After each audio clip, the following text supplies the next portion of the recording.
معزز خواتین حضرات، آج ہم ان بڑے گناہوں کا ذکر کریں گے جن کو عام طور پر ہم بڑا نہیں سمجھتے۔ ہمارا علم ناقص ہے۔ علماء، مفتیوں اور پرہیزگاروں کے پاس ہم کم بیٹھتے ہیں، اور کتابیں پڑھنے کی توفیق عام طور پر اس معاشرے میں نہیں ہے کہ بڑے فقہاء کی اور علماء مفسرین کی یا شیخ الحدیث کی کتابیں پڑھیں۔ اس لیے بنیادی چیز تو یہ ہے کہ علم حاصل کرنے کی کوشش نہیں کی۔ دنیاوی علم کے لیے تو بہت بھاگ دوڑ ہے۔ دین کا علم اور اس کی تفصیل کہ آخرت اور دنیا دونوں میں اللہ کی پکڑ اور عذاب سے بچ جائیں، یہ ہمیں نہیں ہے۔ بڑے گناہوں کی تفصیل جو علماء فقہاء نے لکھی ہے، یہ وہ گناہ جن پر عذاب کی وعیدیں آئی ہیں، یعنی قرآن شریف سے حوالہ ملتا ہے یا حدیث شریف سے کہ یہ گناہ کرنے والوں پر عذاب ہوگا۔ نمبر 1، حقارت سے کسی پر ہنسنا،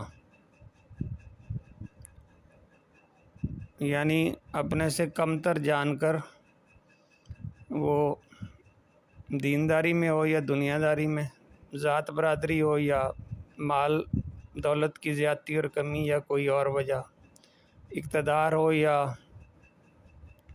عام رعایا، یا اس طرح کی دوسری منفی چیزیں سوچیں، اس سے وہ مراد ہے۔ بڑی نسل، چھوٹی نسل، یہ سب شیطانی فتنے ہیں، یہ کبیرہ گناہ ہے۔ کسی پر تان کرنا، یعنی ہماری زبان میں تانے مارنا، یہ بھی بڑا گناہ ہے، اس پہ بھی عذاب کی وعید آئی ہے۔ برے نام سے کسی کو پکارنا، جیسے کہ ہم نے معاشرے میں رکھے ہوئے ہیں اور پیار سے، مذاق میں یا دوستی میں ہم ان کو نام بگاڑ کے برے ناموں سے پکارتے ہیں، یہ بھی کبیرہ گناہ میں شامل کیا علماء نے۔ بدگمانی کرنا، کسی کے بارے میں منفی خیال سوچنا، یعنی مثبت پہلو نہ دیکھنا، کسی بات کا، معاملے کا منفی پہلو نکالنا اپنی سوچ سے، دل میں یہ سوچنا، یہ بدگمانی، یہ بھی بڑا گناہ ہے۔ کسی کا عیب تلاش کرنا، بلا وجہ برا بھلا کہنا،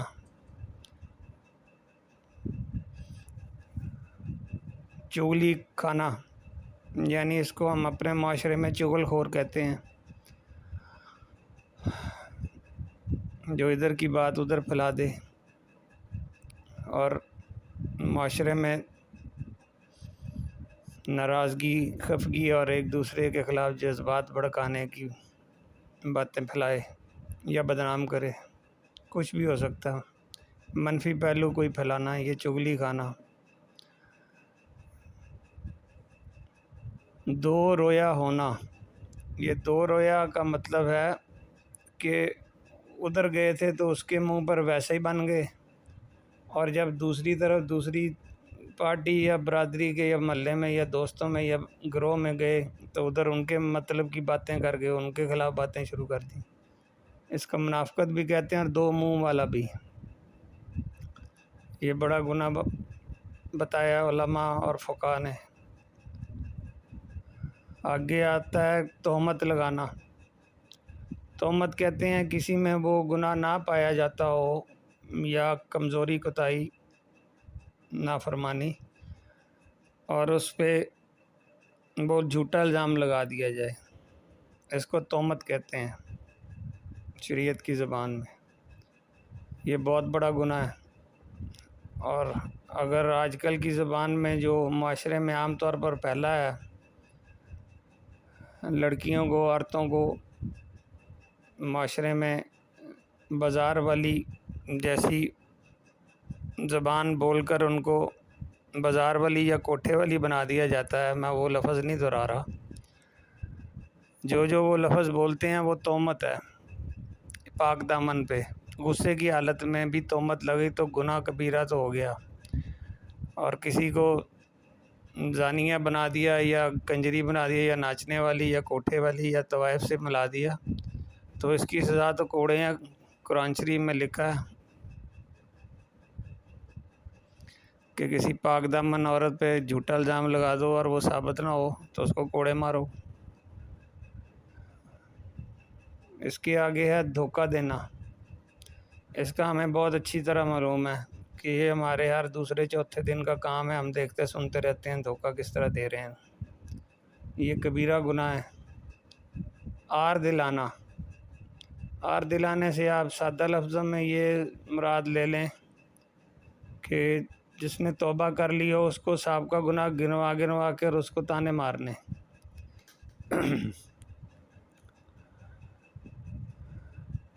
اس کی پکڑ ہوگی، عذاب ملے گا۔ اس کے علاوہ علماء نے لکھا ہے کسی کے نقصان پر خوش ہونا، یہ کبیرہ گناہ ہے۔ تکبر و فخر کرنا، کسی بھی لحاظ سے اپنے آپ میں بڑائی، تکبر، غرور پیدا کرنا، یہ کبیرہ گناہ ہے۔ اس کے آگے ہے ظلم کرنا۔ اس کی بے شمار صورتیں ہیں ظلم کرنے کی، اور جس طرح کے ظلم بھی کوئی کرتا ہے، بیوی سے لے کے محلے تک، اور کھیتوں سے لے کے مارکیٹوں تک، اور دفتر سے لے کے کالج تک، یونیورسٹی سے لے کے ہمسایوں تک، اور سارے اس میں شامل ہیں، پورا معاشرہ۔ ضرورت کے وقت باوجود قدرت کے مدد نہ کرنا، اس کو بھی کبیرہ گناہ لکھا ہے علماء و فقہاء نے، کہ آپ کسی کی مدد کر سکتے تھے لیکن آپ نے نہیں کی، اس کو کبیرہ گناہ لکھا ہے۔ اس کے آگے لکھا ہے کسی کے مال کا نقصان کرنا، یہ تو بالکل واضح ہے کہ آپ کی وجہ سے کسی کے مال کا نقصان ہو جائے۔ اس کی کئی صورتیں ہیں، علماء سے اس کی تفصیل پوچھیں۔ یہ کبیرہ گناہ ہے۔ کسی کی آبرو کو صدمہ پہنچانا، اس کو میں آسانی سے ایسے بتا دیتا ہوں، معاشرے میں جو گالیاں دے رہے ہیں نا، اور بعض صورتوں میں نسل اور ذات کے طعنے دیتے ہیں، یہ عزت پہ ہاتھ ڈالنا ہے۔ یہ عزت چھین لینے کو، آبرو کو صدمہ پہنچانا لکھا علماء نے، کہ اس کے دل کو صدمہ پہنچے، وہ باتیں کرنی۔ سب سے اوپر میں اس میں گالیاں نکالنے کو گنوں گا کہ یہ تو معاشرے کا جو ہے نا ایک عام سا چلن بن گیا، یہ کبیرہ گناہ ہے۔ چھوٹوں پر رحم نہ کرنا لکھا ہے کتاب میں، اور یہ بہت بڑے اولیاء اللہ جو گزرے ہیں آج سے 60-70 سال پہلے، ان کی کتاب ہے، ان کی کتاب سے پڑھ کر سنا رہا ہوں۔ چھوٹوں پر رحم نہ کرنا، یہ کبیرہ گناہ ہے۔ بڑوں بزرگوں کی عزت نہ کرنا، اس کو بھی فقہاء مفتیوں نے کبیرہ گناہ میں شامل کیا۔ ہم اپنا بڑوں کے ساتھ سلوک دیکھ لیں، وہ اپنے ہوں، محلے کے ہوں، بازار کے ہوں، پارک کے ہوں یا مارکیٹ کے، ہم بزرگوں کے ساتھ کیا سلوک کر رہے ہیں، رشتہ داروں میں بھی۔ یہ کبیرہ گناہ ہے، بغیر توبہ کے معاف نہیں ہوگا، اس کی سزا ملے گی، عذاب ملے گا۔ بھوکوں اور ننگوں کی حیثیت کے موافق خدمت نہ کرنا، یعنی کوئی بھوکا تھا اور کپڑوں کے بغیر اس کو مجبوری تھی، کپڑے نہیں تھے، پھٹے پرانے اس کے پاس، نئے لینے تھے، کھانا کھانا تھا، تو آپ نے اس کی خدمت جو ہے نا اپنی حیثیت کے مطابق نہیں کی، یعنی اپنی حیثیت سے کنجوسی سے یا اپنی ضرورتوں کو، جو کہ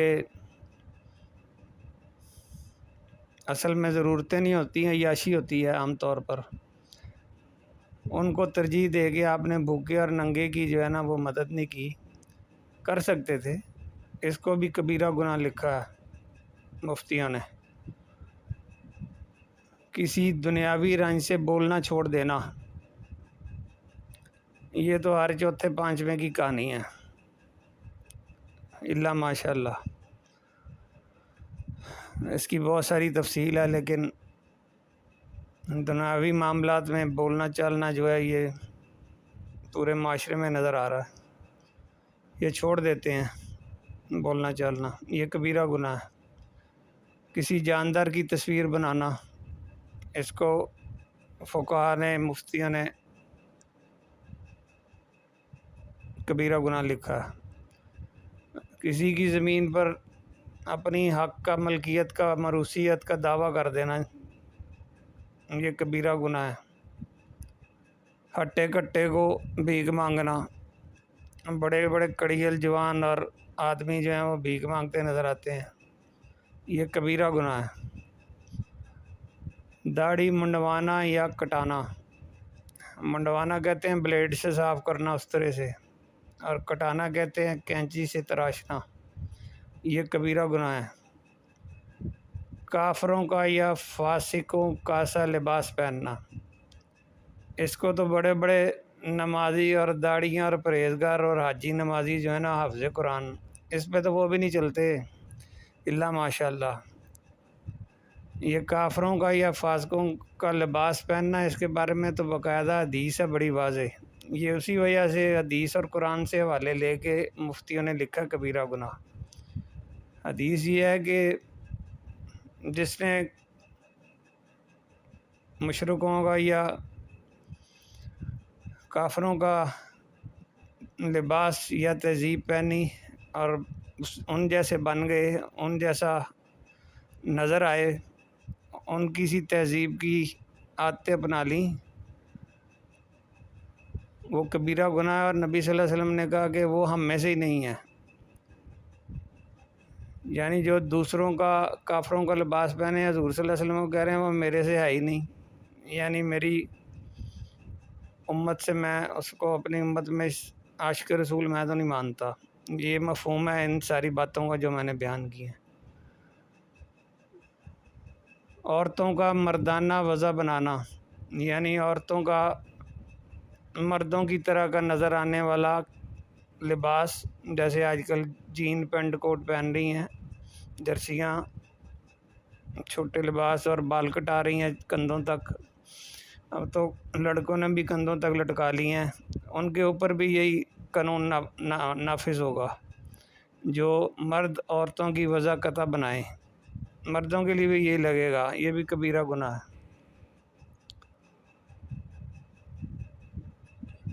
اللہ تعالیٰ ان گناہوں سے ہمیں بچنے کی توفیق دیں اور توبہ کی توفیق دیں۔ جو گناہ ہو رہے ہیں اللہ اس سے توبہ کی توفیق عطا فرمائے، آمین۔